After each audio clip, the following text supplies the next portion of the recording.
Саламатсыздар ма оқушылар? Саламатсыз. Бүгін сабақтың тақырыбы бақша өсімдіктеріне танқыш дайындау. Бүгін сабақты өтпес бұрын біз өткен сабақтарды кішкентай шолу өткізіп жіберейік. Оқушылар, біз өткенде не өтті? Танқыштар өтті. Біз фотосинтез үдерісі жүру әдісі қалай жүреді өсімдіктерде? Сая атауыш?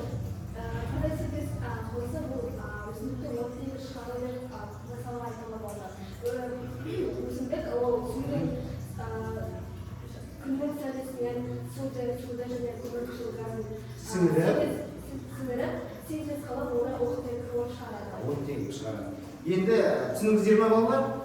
Өсімдік жарықтың әсерінен, демек күннің әсерінен, тағы оған не қатысады? Су мен көмірқышқыл газы қатысады. Одан не шығады? Ол не істеледі? Синтезделеді. Бізге оттегі бөлініп шығады екен бізге. Енді қараңыздаршы. Ол үшін бізге өсімдіктің бойы не болу керек?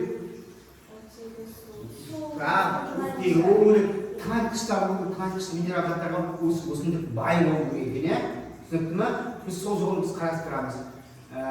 Фотосинтез деген сөз, фото жарықла, синтез қосылу нәтиже шығару деген мағынаны білдіреді. Қосылу деген мағынаны білдіреді. Демек, өсімдіктерде жаңа біз оттегін қалай алады? Жарықтың әсерінен, көмірқышқыл газ бен суды алады, синтездерді бізге өсімдік оттегін береді. Түсінікті ме? Енді мына жерде біздің сабақтың тақырыбын айтып жіберейік. Сабақтың тақырыбы бақша өсімдіктеріне таншық дайындау. Өздеріңіз білесіздер, үйде бақшада егесіздер, әртүрлі өсімдіктер егеді. Еккен кезде олардың топырақтары қалай болып өседі? Жасыл болып өсу керек негізінде өте. Ал кейбірінде сарғая, қарақақтары болады, дұрыс өнім бермейді. Өнімнің формасы өзі жапырақтар неге сіңгіш келеді, тез қурағыш келеді. Оның бойында не жоқ деген сөз? Тыңайтқыштар жоқ деген сөз. Қандай тыңайтқыштар жоқ? Минералды тыңайтқыштар, органикалық тыңайтқыштар мүлдем жоқ деген сөз. Өткенде айтып кеткенде тыңайтқыштар нешеге бөлінеді дегенде? Екіге. Минералды, органикалық. Органикалық тыңайтқыш дегеніміз не?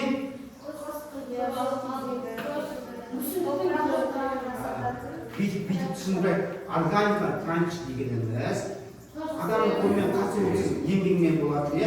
Мысалы, мал қиы, құс сандырығы, күлдері, өсімдік жапырақтан қураған өтеген күлдері. Олардың құрамында көмір сулар байларға бай екен. Енді бүгінгі сабақтың тақырыбы өсімдіктерге тыңайтқыш дайындау. Мына қараңыздар, міне бақша өсіру егіншілік саласы. Бақша өсіру Қазақстанның құмды және құмдақ топырақты жерлерінде жақсы дамыған. Бақша өсіру біздің Қазақстанда 1847 жылы уже Сырдарияның жағалауында әртүрлі бақша өнімдерін еге бастаған. Картоп, қызана, пияр деген сияқты. Енді бақша егу үшін бізде ең алдымен жерді алады, жерді жыртып, дайындайды.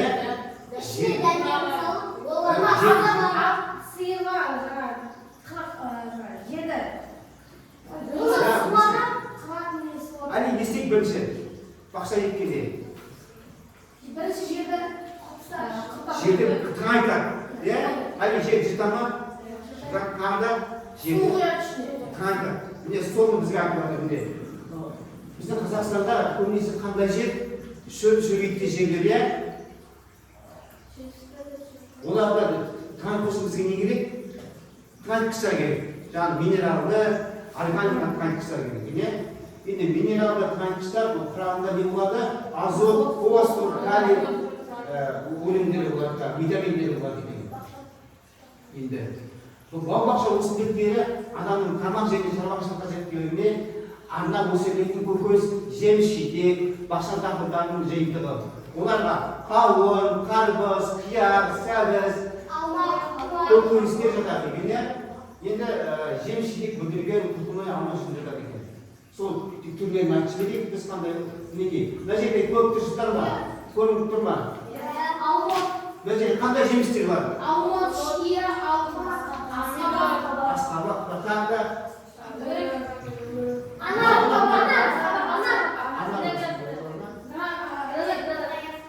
тағы не бар екен? Мынау не кішкентай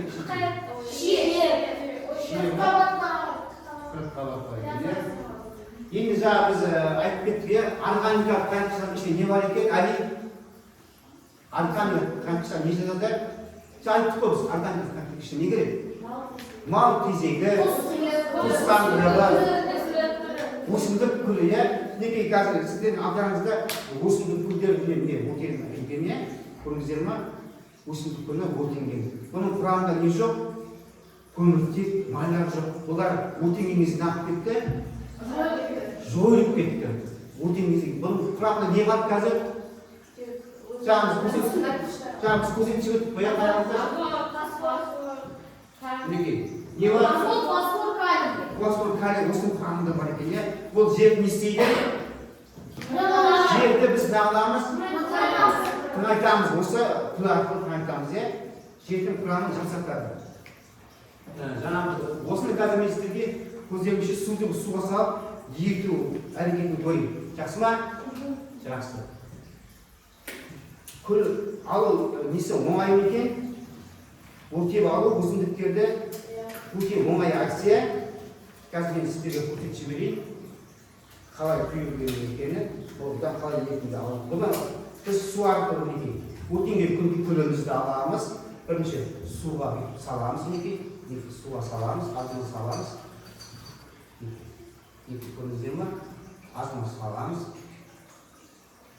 Азына саламыз ба? Күл саламыз. Көрдіңіздер ме? Көрдіңіздер ме? Енді кішкене араластырамыз. Судың түсі өзгерді ма? Қалай болып өзгерді? Қара болды ма деймін?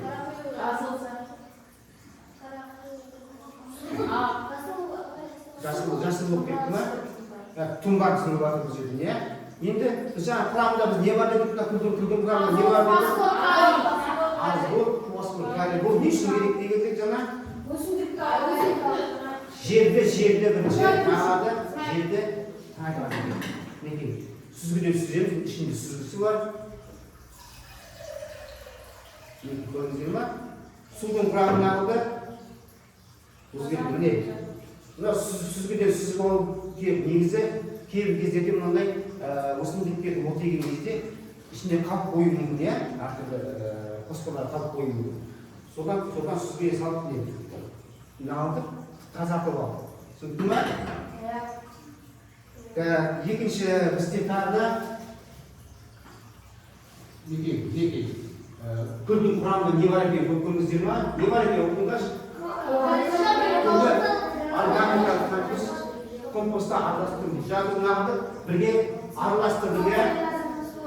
Калий бар екен, фосфор бар екен, ағын екен, кальций бар екен, құрамында. Бұл топырақты не істейді? Топырақтың қышқылдығын азайтады. Өсімдіктің өсуіне, жетілуіне өнімділігін алады екен, арттырады екен. Не көрдіңіздер ме? Мен сіздерге жаңағы әдісін көрсеттім, ал одан кейінгі әдісін не дейді? Күл ерітіндісі сулы тұнба дейді. Міне сулы тұнба дайын тұр. Бір шелекке 10 литр суға 1-2 кесе үлкен қосып 2-3 күн тұндырамыз. Бұны тұндырып қояды екенбіз. Бірден қоймайды. Бұл сүйікті қантықш көкөністерді қияр, қызанақ, гүлдер түріне суарады. Жапырақтарына құймайды алады екен, түріне суарады. Түсінікті ме? Ертең үйде біз Алла қаласа жаздыңғы бақшамыз бар шаруаның ішінде. Қияр, қызанақ, тағы да не кересте? Жиде, қарбыз, қауын. Осындай тұман дайындап, біз өз қолымызбен құюға бола ма екен? Болады екен, е? Түсінікті ме? Оқшылар? Енді өсімдіктерде фосфор, калий, кальцийдің жетіспеушілігі дейді. Жапырақтар кейде сарғайып тұрады, қарадақ болып тұрады, турап тұрады, сынғыш дейді. Соны көрсетпей ма? Оларға не жетіспейді екен? Фосфор, калий, кальций жетіспеушілігі дейді. Осы жерде кесіп не дейсің? Олар жапырақтардың түсіңгеніне әкеліп соқтырады екен, жапырақтың шетінен күйіп кетуіне, жемістің бұзылуына әкеліп соқтырады екен. Фосфор дейді, фосфор жапырақтар немесе көмір түске боялады. Калий болса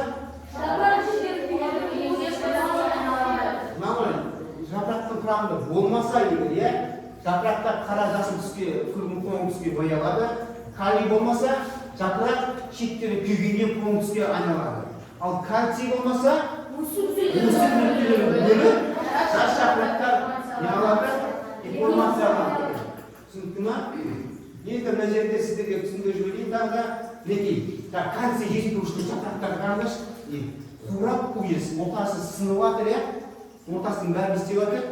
Түзіп отыр. Не істеп жатыр мынау? Сынып жатыр. Қандай түске бояп жатыр жасыл жапырақтар? Күлгін түске айналып жатыр, оған не жетпейді екен? Кальций жетпейді екен, көрдіңіздер ме? Жапырақтар бұлалып қалған жапырақтар, бұлалып қалған, тамыр жүйесінің өсуі тұрып қалған, шүру басталады екен, өздігінде көрдіңіздер ме? Бізге ол не бермейді? Жеміс бермейді. Ал калий жетіспесе, жапырақтарын алады екен, сарғайып, ұштары сарғайып, кейін қоңырланып, қоңыр түске бөлінеді. Сабақтары аласа болады, өсу әлсіз және тірек ұлпасына жетілмейді екен. Өте әлсіз болады екен. Көрдіңіздер ме? Мына жерде енді фосфор жетпейді, жабыз айтып, фосфор деп, мына қараңыз қыздар. Мына не керек болып тұр?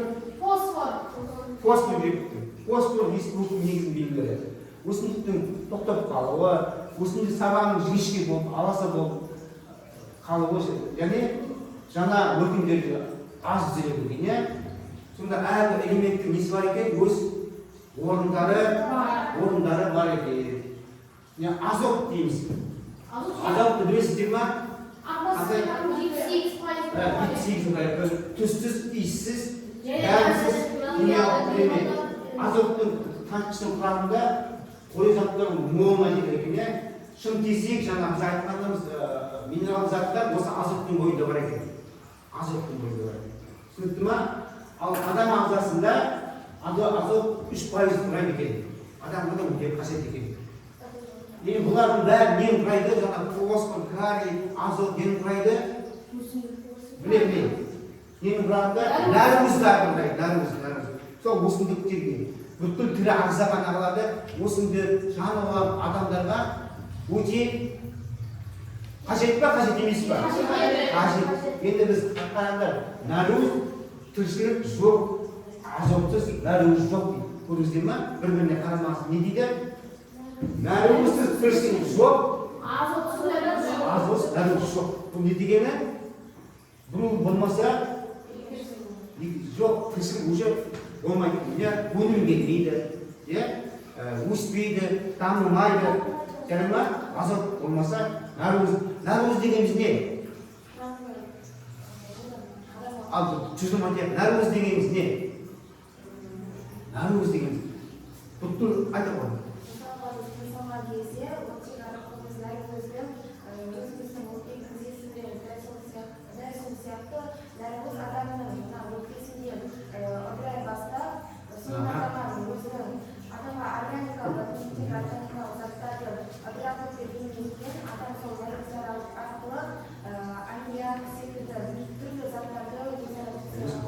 Енді түсініңіздер ма? Тұшырымға кішіліге нәруыз дегеніміз бүткіл тамақта, тамақ деп ойлайықшы, тамақтарда, өсімдіктерде, тамақтарда бойымыз болады ма? Не болады? Біз айтып кеттік қой. Қандай витаминдер болады? Азот, фосфор, калий, марганец тағы. Солар болса нәруыздер. Мысалы, үйде сіздерге ет тамағы сіздер тамақ жейді айтады, тамақ жесеңіз тамақ болады. Печенье жей бересіздер, конфет жей бересіздер. Осылар ма? соны ана нәрөздің бойында қайтты бар екен, нәрөз. Тамақтың бойында, ет тамақтың бойында, жұмыртқаның бойында, иә, нәрөз көп екен. Адамды не істейді, дамытады, өсіреді, иммунитетті күшейтеді екен нәрөздар. Осыны айтып отырмыз нәрөздар. Түсінікті ма? Мінекей. Енді жаңа азот жетіспесе не болады екен? Сарғаю көбейіп кетеді, босқындардың жапырақтар көбейіп кетеді және өсімдіктің өсуі тоқтайды екен. Жапырақтың түсуіне әкеліп соқтырады екен. Түсінікті ма? Енді мынау біз абсолютті жиынтектерде біз өсімдіктер еккенбіз, негізі көріп тұрсыздар. Мынау 260 жиынтектегі еккен әдістеріміз, мынау абсолютті жиынтекте еккен нелеріміз, қиярларымыз осы күлді деп тыңдап осы өсімдіктерге кіреміз. Енді сіздерге қазір тағы органикалық не бар? Бізде биогумус деген бар. Қолбақтарын киіп алыңдар. Қолбақтарын киіп алыңдар. Биогумус деген бар. Қолбақтарын берген. Биогумус қайтқышы. Ана микросы не берді? Бірінші қосып алыңдар, тез-тез ки. Әлі кешірек. Бетақ қанма.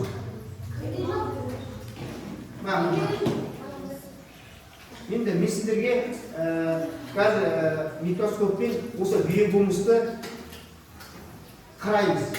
Иә? Түсінікті ма? Биогумус қайттан алынады? Міне жалғыздықтан алынады, иә? Жалғыздықтан немен қойып келеді? Жоқ. Бұл кезде осыны әксін айтып тұр. Немен қойып келеді? Әртүрлі қалдықтармен, осынды қалдықтармен, тағы мал қалдықтармен, кеткізіктермен. Енді, ана қосыңыздар микроскопты. Абайда.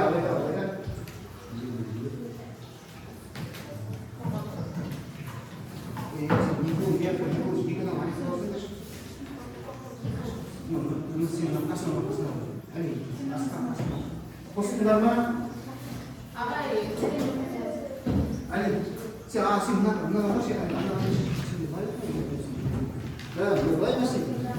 сен қайта сен үшеуін болып қалыңдар ма?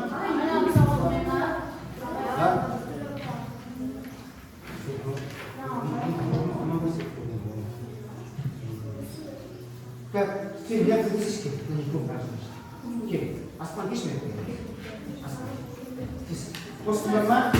Ана жарық шамдар, астына тақап тұрасыңдар. Кел, мен қалғысын.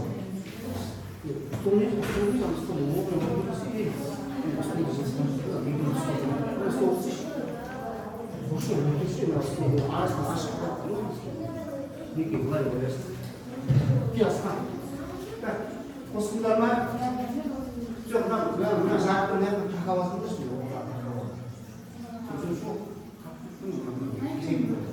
Мына ортаға Sütüme tercihte istediğin gaz uzun kapak deneyin altarınız buraya.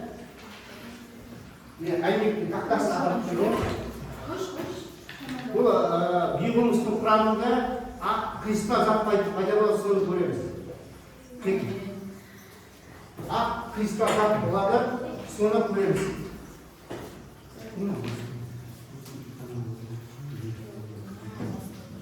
Так,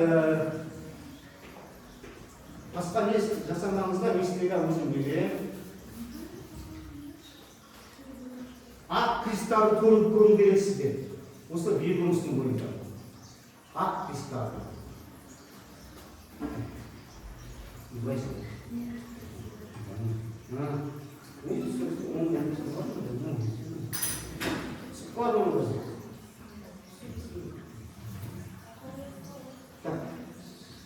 Көрінді ма? Өзінің несін кетіріп аласыздар.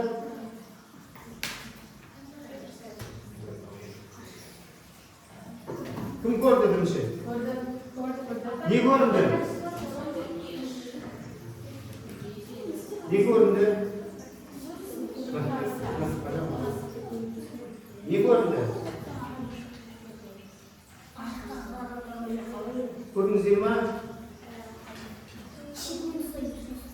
Bu qanday tirankich bo'lib keladi ekan? Qanday tirankich? Ha. Qanday tirankich bu? Canım, tirankich qanday tirankich qizlar? Ha? Nima sürüyorsun galiba. Nima. Aqlan sürüyorsun. Javob.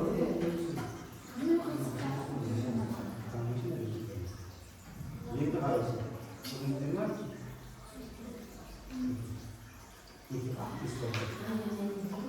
Istoda ko'ribdi. Mayda istoda ko'rib turibdirmi? Mana buni tushunmaysizmi? Mana bu tushunasizmi? Istoda ko'rib turibdirmi? Mayda o'sha suvda eriydi. O'sha o'simlikning o'limini, o'zining vaqtida pishuvini, ya'ni uzoq saqlaluviga ko'p yuz qo'shadi.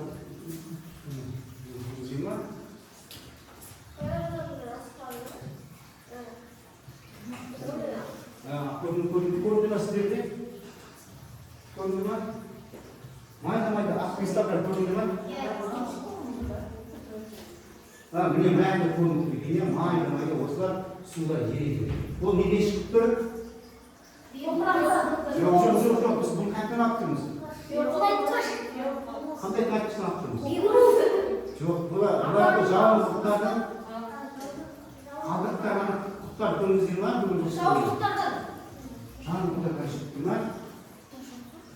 Meni asli sizlar ko'ryapsizlarmi?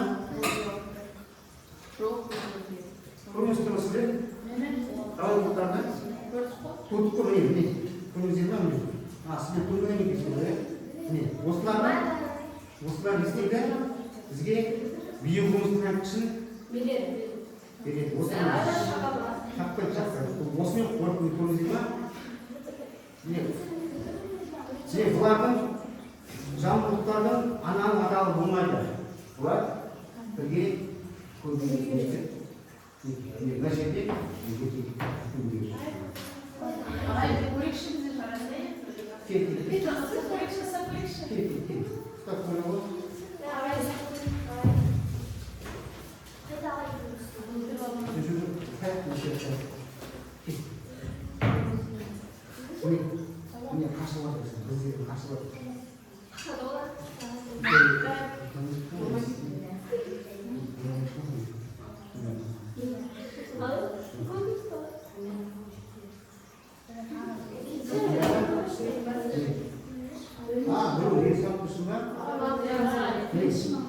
Bular bizga nerede?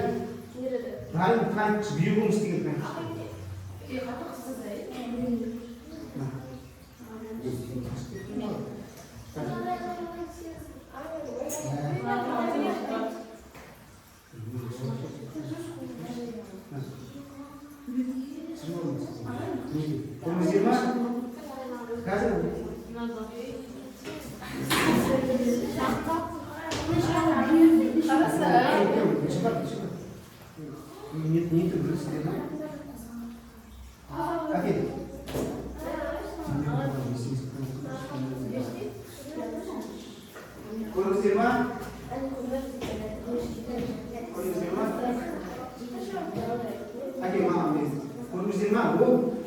Tiz kubiyede jamg'urtlar, ya'ni bular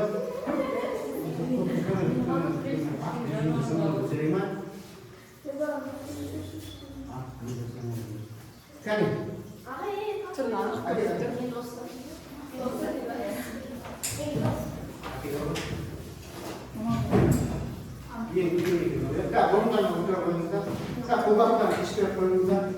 Endi qanaqa bir ishimiz bor. Biz gidroponikani kestirma. Gidroponikalar biz hozir nega o'sha juy'a suvda aylanib turadi. Mana birazda ali suvda aylanib turadi. Ag'ayna bir suvda aylanib turadi. Unga ne qo'shamiz biz? Quramda biyog'imiz qo'shamiz.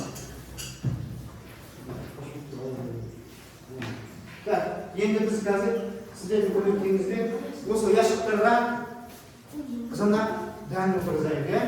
Yaxshi? Ko'rsatib beraylik. Ali, yerdan keladi.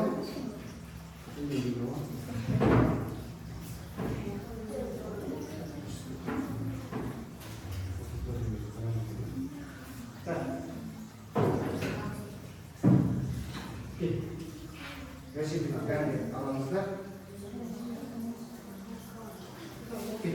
maddengi bir falaslarda benden yazılan şimdi özün hukukçu var. Hukuk risalamız. Tersi ini bir hukuk risalamızda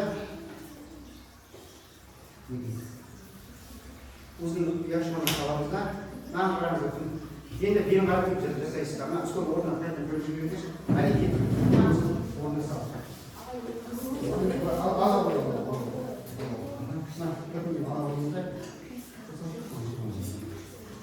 Al. Güzel yemek.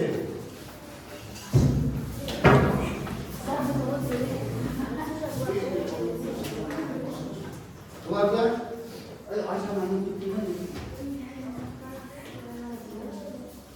Gel, ne yapayım? Gel, ben ısrar alalım. Nişi alalım. Nişi alalım.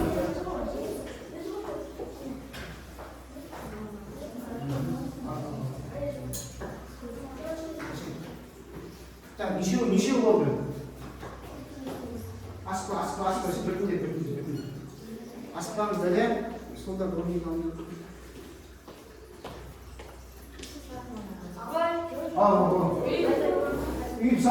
입사망들만이. çıkartayım. 자, 그만 이 뭐가 할 뭐 벌써 하트 işine bak, işine koyarsınlar bak, ülkenin bu uzun olan boyun kalktı.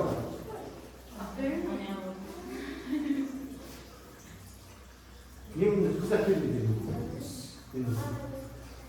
Peki.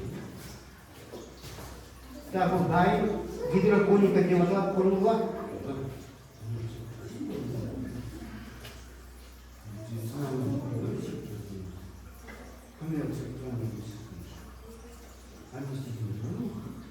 자, 그나마 위 봐봤을 때.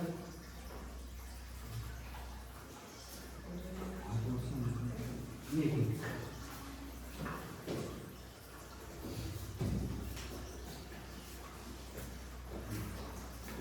잠깐만. 하나, 그나마 이거 지나가 살았어. 살았어.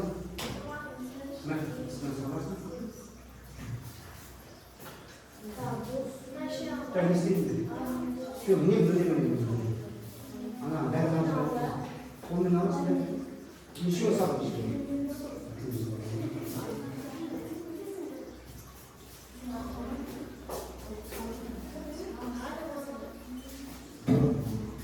Cara, tunggu. Sudah, dah sampai normal. Sampai normal. Akhir, foto kita kiss normal.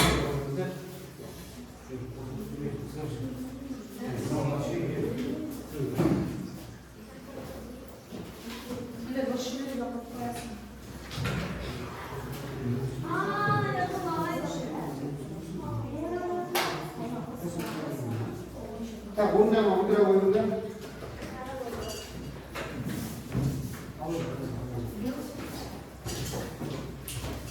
자, 온장 어디라고 있는데?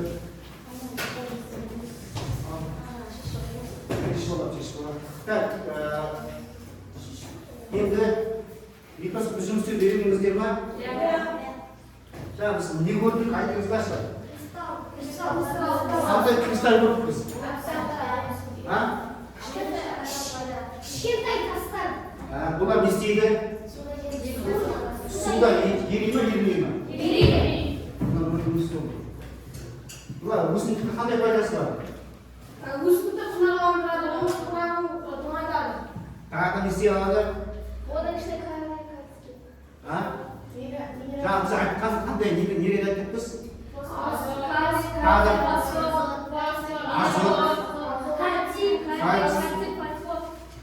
Bu qayerda bor ekan? Qanday aytmiz? Ja, biz ko'rganimiz qanday aytmiz? Organik aytishni bilaman. Taq so'rab turma? Tushundingizmi? Al, bugun sabahimiz vaqtiga kelib, таңқышын түрлерімен таныстық, олардың қандай өсімдікке әсері бар екенін білдік, иә?